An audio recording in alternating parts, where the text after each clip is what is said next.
Hi. My name is Manny DeLeon. I love God. I also happen to be a DIYer. In order to be busy even during the pandemic lockdown, I challenged myself to modify my home tools so that its usefulness are multiplied whenever I use them. In this video, I would share my idea, particularly the circular saw, since I think I have the scrap material available at home to add some mechanisms on it. I am not able to go outside my house to procure needed material since by our law, people who are above 60 years of age are prohibited to go to public places during the pandemic lockdown. So everything are taken from my scraps.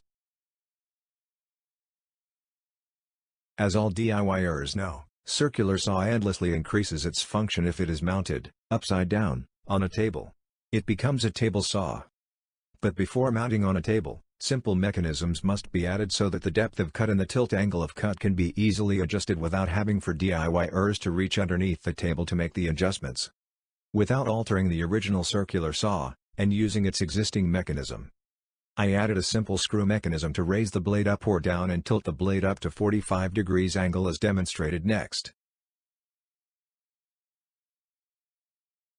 The following are the animation view. By a screw mounted on supports with turning handles, with a matching nut inserted on the screw. A corresponding link from the nut to the circular saw. When the wheel handle turns, direction of nut that will travel along the screw. Direction of link upwards. As the wheel handle turns, the nut is displaced along the screw, lifting the saw upwards through the connector link, thereby decreasing the thickness of the cut. This is similarly done with the tilting mechanism. A similar screw, nut, and handle wheel assembly is placed here. When the wheel handle is turned, the mechanism will cause the saw to tilt at max angle of 45 degrees. A clearer demonstration is shown on the video that will follow shortly. After careful study, investigation, and adjustments, I fabricated these parts. The tools I used are only the available tools in my garage. They are hand drill, drill bits, hand taps, hacksaw, bench vise, angle grinder, files, etc. No welding machine was used. For the sake of easy identification, I painted all the parts I fabricated with the available leftover spray paint, which is color orange. These are all the parts needed. This is the partially assembled parts for the blade lifting mechanism.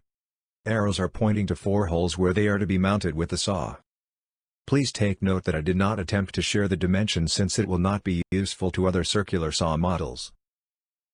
Arrows are pointed where the lift mechanism is to be bolted. This is the partially assembled parts for the blade tilting mechanism. Before assembling, some of the original parts must be modified or replaced.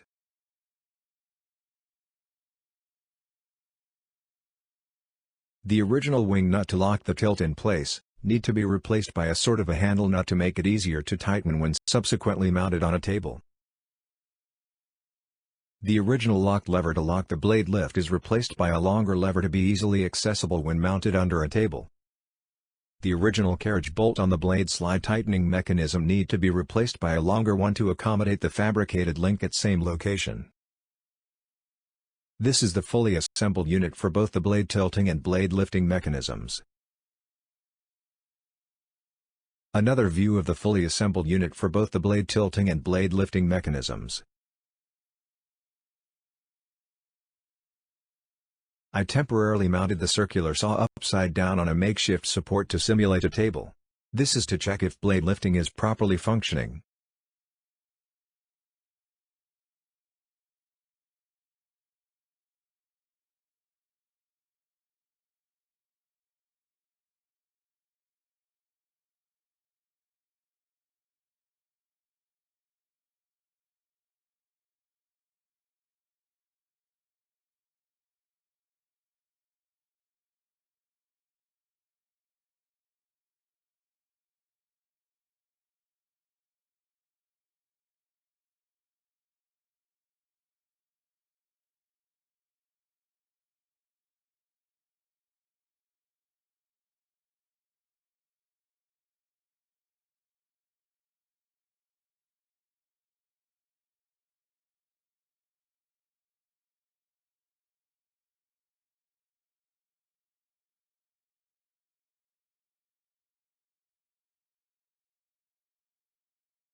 Conclusion: I am happy and very satisfied with the blade lifting mechanism. It can adjust the work cut depth very easily by turning the wheel knob.